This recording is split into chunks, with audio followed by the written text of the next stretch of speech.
Nobody knows, at least not yet, when baseball was invented, when the game we watch today was first played. It made its debut in Worcester on a professional level in 1878, but there is no way of telling how many years prior kids of all ages were swinging a stick hoping to make contact.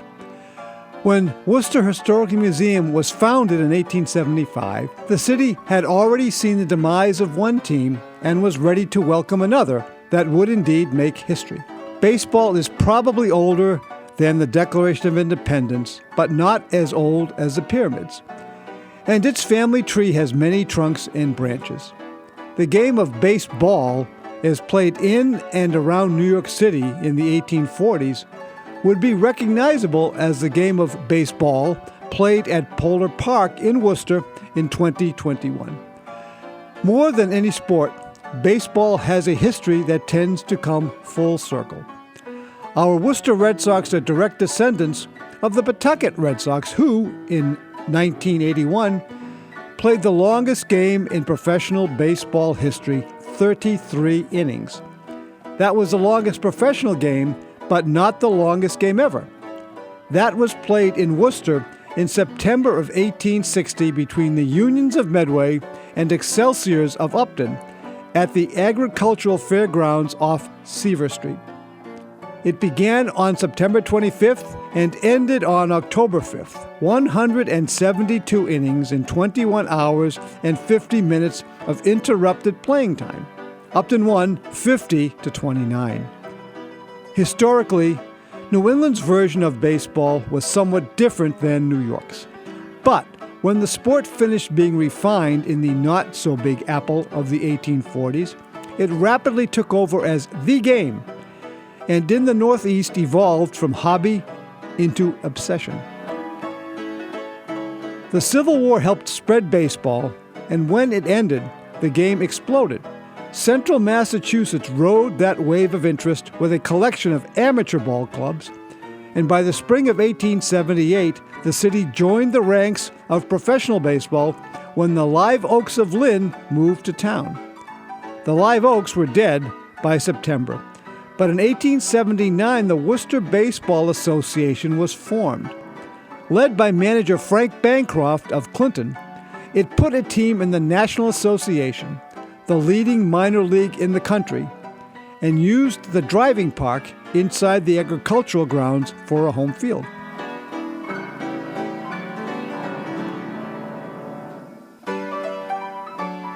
The Worcesters, there were no name-the-team contests back then, no souvenirs to sell, became one of the best pro teams in any league thanks in large part to the pitching of a Brown University Medical School student, Southpaw J. Lee Richmond. Just like today, a good baseball player can make more money than a good doctor. So Richmond went into baseball rather than medicine, at least at first. As a junior, he pitched Brown to the National College Championship in 1879, then moonlighted with the Worcesters in the summer. He threw 2 no-hitters, one against Chicago of the National League, later to be known as the Cubs. The Worcester's success in '79 led the National League to change its rules for admission. Worcester was not a big enough city by itself to permit the city to join. Bancroft would run the team, and Richmond, when his college days were over, would pitch for it. On Saturday, June 12th, Richmond beat Cleveland 1-0, throwing the first perfect game in baseball history. Since it was the first, nobody knew how rare the feat would become, and it was not called a perfect game. One of the Cleveland outs was a 9-3. Bill Phillips singled to right field, but Worcester's Lon Knight threw to first before Phillips could get there. The Worcesters finished 5th in 1880, then tried to save money by getting rid of Bancroft. The team finished in last place in both 1881 and 82, then was expelled from the National League. Despite their artistic failure, the Worcesters were not just the first team to win a perfect game. They were also the first team to host a doubleheader and played before a crowd of just 6, the smallest crowd ever for a Major League game that admitted fans. Richmond was with the National League team for all 3 of its seasons, but his arm got burnt out early, and his career was short. He was the highest paid player of his time at $2,400 a year, but unlike today's stars, had to make a living after baseball. He returned to his native Ohio and went into medicine, then education. His legacy lives on, though. Just off Seaver Street, on the former campus of Becker College, there stands a granite monument on the site of where Richmond stood, the driving park mound, when he threw the first perfect game in baseball history.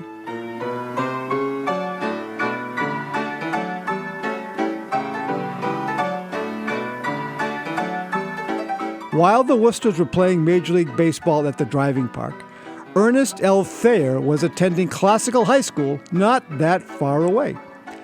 Whether Thayer attended any National League games is unknown. Was he one of the 6 fans that day in 1882? But 6 years after the Worcesters were evicted from the National League, Thayer wrote the poem Casey at the Bat. He was working for the San Francisco Examiner at the time, and Thayer's poem was published in the Examiner on June 3rd of that year with little fanfare. It did not start its journey to legendary status until vaudeville entertainer DeWolf Hopper began reciting it as part of his act that August. Oh, the Casey. My Casey. What a time thing to attack. Where Mudville was, and who Casey was, are likely questions that will never be answered. Thayer himself insisted the poem was entirely fictional. Hopper died in 1935, Thayer in 1940, and the Thayer home on Chatham Street was demolished in 1966. Casey at the Bat, though, is immortal. After its major league days ended, Worcester had multiple flirtations with minor league baseball through the next 50 years. The city had a AAA team in the Eastern League, later the International League, at the turn of the century. It featured several fine players, including outfielder Jimmy Sebring, who was with the Pittsburgh Pirates in 1903 and played in the first World Series. The Boston Americans won that World Series, but Sebring hit the first ever home run in a World Series. Worcester's AAA team had various unofficial nicknames, the Farmers being the most popular, and played at the Oval on Coburn Avenue. It was a lousy ballpark, built mostly for track and field, and at the far eastern end of the city. The team played from 1899 until 1903, when it moved to Montreal in July.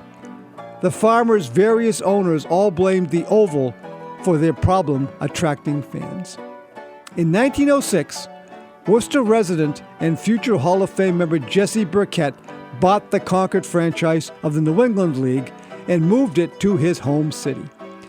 He built a ballpark on Shrewsbury Street, Boulevard Park, and his teams won the New England League pennant every year from 1906 to 1909.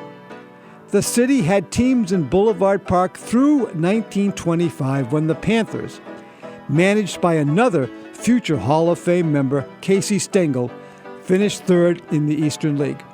The Panthers moved to Providence in 1926, and Boulevard Park was badly damaged by fire.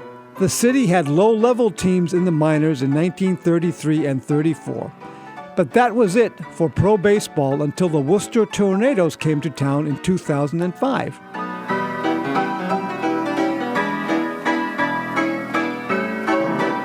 While Worcester was having moderate success in professional baseball, the College of the Holy Cross was becoming one of the most dominant, arguably the absolute best, baseball program in the country. It started in the late 1800s with the school attracting future big league stars like Louis Sockalexis. The list of Holy Cross players who had significant major league careers is a long one. It contains names like Bill Carrigan, Jack Barry, Oni Carroll, Andy Coakley, Pat Bork, Gene Desautel, Jumpin' Joe Dugan, Mike Hegan, Doc Powers, Blondie Ryan, Jimmy Ryan, Rosie Ryan, and Jigger Stats. As the Crusaders, Holy Cross won the NCAA baseball championship in 1952 under Barry, who coached from 1921 to 1960 and went 616, 150, and 6. Barry went from managing the Boston Red Sox to coaching Holy Cross. He was preceded by Burkett, who from 1917 to 1920 went 88, 12, and 1. Holy Cross went 70 consecutive seasons without having a losing one. The only blemishes were a 7-7 finish in 1944 and a 5-5 record in 46. Holy Cross was such a major player in New England baseball that it attracted major league players, 2 in particular. On April 15, 1935, the Boston Braves played Holy Cross at Fitton Field with Babe Ruth in the starting lineup at first base. On April 14, 1939, the Red Sox played the Crusaders at Fitton Field and included rookie right fielder, he moved to left in 1940, Ted Williams. Ruth went 0 for 1 in a limited appearance, but found time to pose with the school band playing the trombone. Williams' first at-bat in New England came in the bottom of the first with the bases loaded. He cleared the bases with a grand slam to center field as Boston beat the Crusaders 14-2, avenging a 3-2 loss to Holy Cross in their 1938 exhibition game. The success of Holy Cross baseball had something to do with the inability of minor league baseball to thrive in Worcester. Some of the region's most avid baseball fans could not watch baseball games because they were too busy playing them. The city was honeycombed with amateur teams and leagues, as were the surrounding towns. Every factory had a team, and mill owners spent heavily to win. The level of competition was excellent. Many players could have been professionals, but made more money at the mills where they had steady jobs supplemented by their baseball income. If there was a conflict between job and baseball, baseball usually won out. South of Worcester, the Blackstone Valley League was professional in every way except name.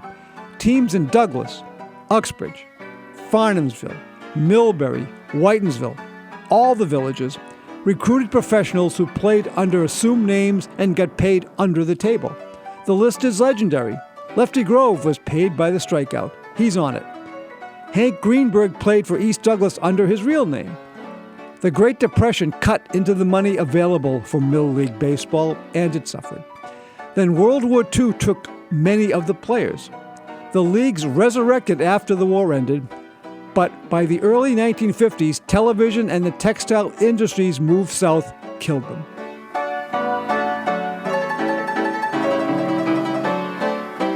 Professional baseball, which ended in Worcester in 1934, returned with the birth of the Tornadoes. They were a professional team in the Can-Am League, unaffiliated with Major League Baseball, and upgraded Holy Cross's Fitton Field, then renamed it Hanover Insurance Park. Managed by Worcester native Rich Gedman, an all-star catcher with the Red Sox, the Tornadoes won the Can-Am League title in their first season. It was their only league title. But along the way, the Tornadoes sent slugger Chris Colabello, a Milford native and former Assumption College player, to the major leagues. The team collapsed at the end of the 2012 season. Gedman and Colabello long gone. But in 2014, the amateur Worcester Bravehearts took up residence at Hanover Insurance Park. The Bravehearts became the leading franchise in the Futures Collegiate Baseball League and have remained in business despite the arrival of the Worcester Red Sox and the 2020 upheaval of the COVID-19 pandemic. While no Worcester Pro team ever appeared in a World Series, 2 kids teams did. In 1928, the American Legion Post 5 team from the city advanced to the American Legion World Series, played in Comiskey Park, home of the Chicago White Sox. Post 5, which played much of its season in street clothes, met Oakland, California in a best-of-3 series for the national title and was swept. In August of 2002, the Jesse Burkett Little League team from Worcester advanced to the Little League World Series in Williamsport, Pennsylvania. Burkett, thanks to a sudden death victory over Harlem on August 22nd, made it to the semifinals before being beaten 4-0 by the eventual series winner, Louisville, Kentucky. Baseball in Central Mass has featured legendary players as well as teams. Richmond was the first, although not a native. He was a teammate of Arthur Irwin, a shortstop for the Worcesters, and reputed to be the inventor of the baseball glove, as well as a bigamist with families in Boston and New York. The Farmers featured Worcester native Bill "Kitty" Bransfield, who got his start in the city's mill leagues and went on to become one of the National League's most reliable and beloved players of the early 1900s with the Pirates and the Phillies. Honest John Anderson was a contemporary of Bransfield's, also a National Leaguer. Anderson is listed as the only Norwegian native to play Major League Baseball, but his family settled in Worcester when he was very young, and Anderson spent most of his life in the city. Of all the Central Mass contributors to baseball history, Connie Mack was probably the most significant. Born in East Brookfield in 1863 when it was still part of Brookfield, Mack was a Major League catcher turned manager and owner of the Philadelphia Athletics. His A's teams were the best in the early years of the American League. He managed for 50 years, still the longest tenure in big league history. Barry was Mack's collegiate equivalent, and it was Mack who originally signed Barry out of Holy Cross. Barry spent most of his adult life living in Shrewsbury in a house with an image of baseball bats cut into the shutters. Billy Hamilton is, like Mack, in the Hall of Fame.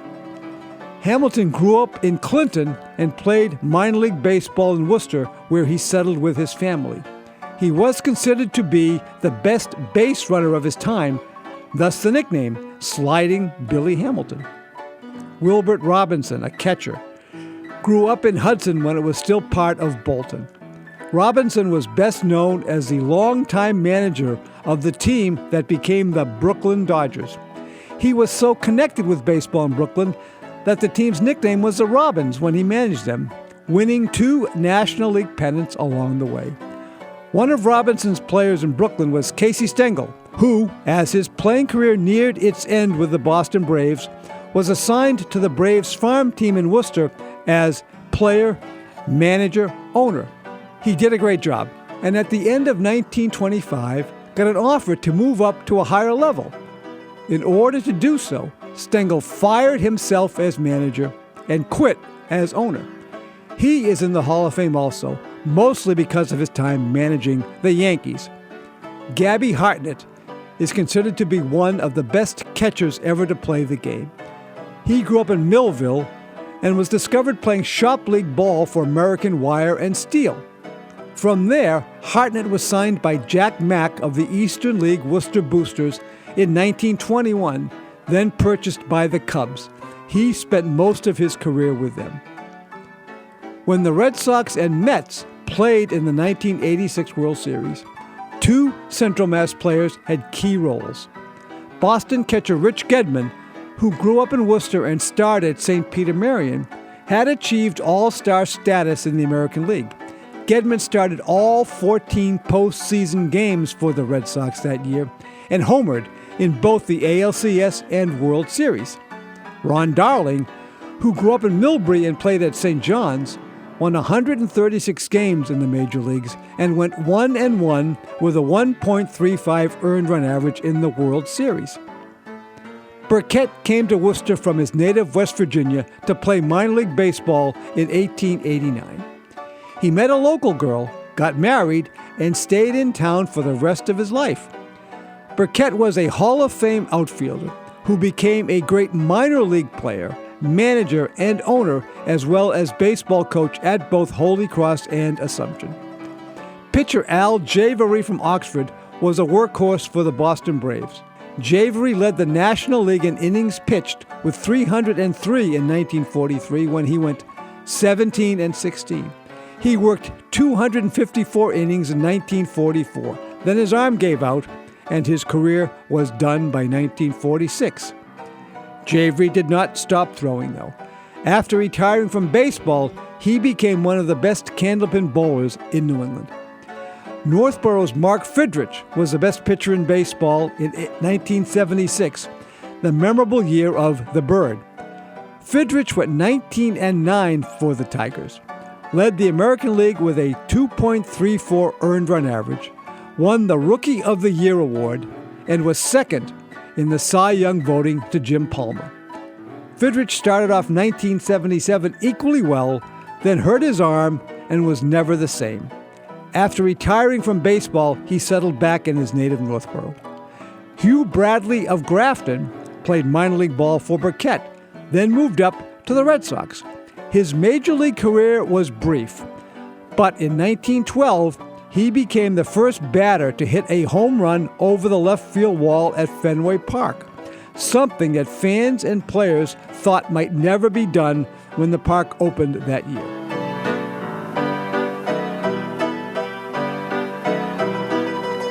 Central Mass has contributed 3 well-known umpires to baseball lore, including Honest John Gaffney, Bill Summers, and Steve Palermo.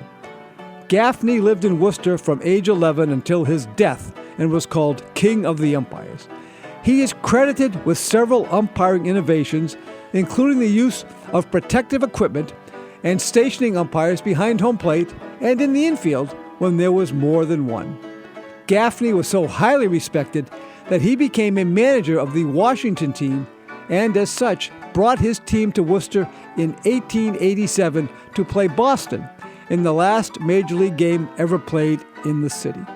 Summers, a professional boxer, lived in Upton and worked in the American League from 1933 to 1959. He is best remembered for being the umpire who called Jackie Robinson safe, much to the dismay of the Yankees, when he stole home for the Dodgers in Game 1 of the 1955 World Series.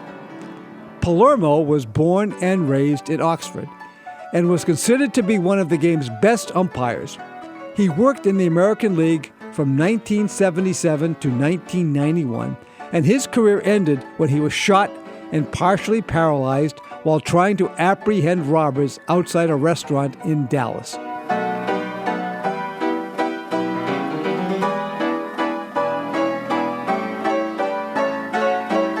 So here we are, some 118 years later, with AAA baseball back in Worcester. The game is trying new rules, new approaches to attract modern fans, but in some sense, baseball is like Hyman Roth of The Godfather, dying of the same heart attack for 20 years. Its potential demise has been predicted for decades. The game is too long, too expensive now, or so it is said. But in 1969, with the best tickets in the ballpark going for $3 and games lasting about 2.5 hours, attendance averaged about 14,000 a game. In 2019, with the best seats selling for $100 and up, and games lasting 3 or more hours, attendance averaged about 28,200 a game. That makes sense, for baseball is a backward sport in many ways. The defense has the ball to start a game. A 400-foot fly ball can be an out, and if a batter swings at a strike 3 that is so bad he can't hit it and the catcher can't catch it, he reaches first base. The game has been a part of our area's culture for, we don't know exactly, but it has been a long time. It is some 160 or so years since the longest game in baseball history was played in Worcester. Now, the team that played the longest game in professional baseball history 120 years later calls the city home. The Worcester Historical Museum is only a year older than the National League. It preceded professional baseball in this city by 3 years, Major League Baseball by 5 years. It has been the happiest of marriages. No game other than baseball has provided such an array of artifacts. Bats and balls, caps and gloves, programs and pictures. Baseball cards? When is the last time someone asked to show you their football card collection? Can you recite, line for line, a poem about a basketball game? It is the game of our parents, grandparents, great-grandparents, and their parents too. It is a living museum piece, and some of its most compelling artifacts are on display right here in Worcester. The game has come full circle.